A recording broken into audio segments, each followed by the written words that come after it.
Il est minuit, ce soir de février 2018, quand Nicolas et Alexis rentrent chez eux à Dieppe. On était joyeux, mais sans être trop excentrique. On chantait une chanson de Diane Tell, et là, il y a deux types qui nous ont fusillés du regard. Bande de tarlouses, pourquoi tu me regardes comme ça, sale tarlouse? Et là, il y en a l'un des deux qui me fout un coup de poing au visage. Alexis a réussi à partir devant.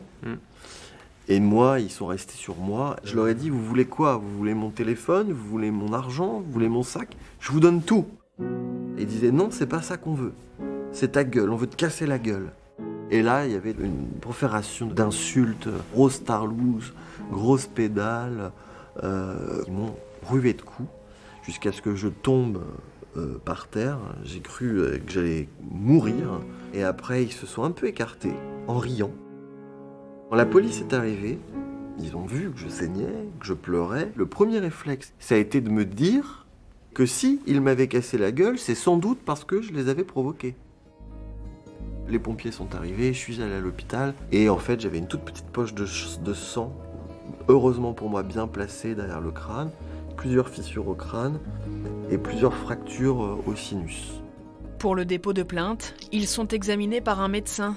Alexis écope de 3 jours d'incapacité totale de travail, 8 pour Nicolas. Le jugement a dû être quelques semaines après, et du coup, là, ils ont été condamnés et écroués dans la foulée, quoi. Alexis a eu le courage d'y aller, moi j'ai pas eu le courage de ça. Alexis, est-ce que c'était la première fois que vous étiez confronté à une réaction, à des actes homophobes?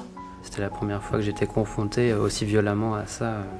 On se dit pas qu'une fois adulte, on sera de nouveau confronté à ça, quoi.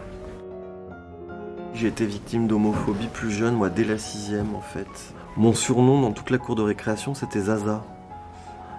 Parce qu'à l'époque, la cage aux folles, ça devait passer un dimanche sur 2 à la télévision. Hein.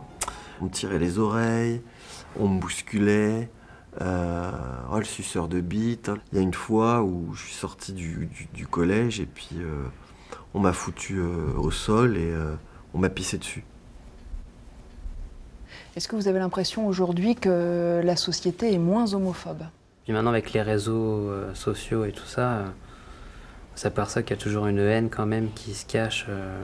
Il y a eu le débat sur le mariage pour tous, qui a fait ressurgir de nouveau cette frange de la France homophobe. J'ai toujours un petit côté de moi qui est un peu sur le qui-vive, alors qu'avant, bon, j'étais beaucoup plus insouciant, quoi. Moi, je rentre jamais seul, hein. Je veux toujours être accompagné, j'ai trop peur.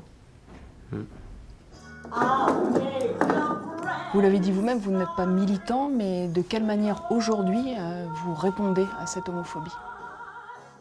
Ce cabaret, c'est une véritable arme pacifique pour lutter contre l'homophobie.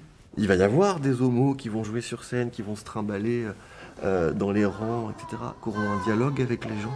À ce moment-là, ils vont se dire quoi? Finalement, on n'est pas des bêtes curieuses, monstrueuses. Non, on est des gens comme tout le monde.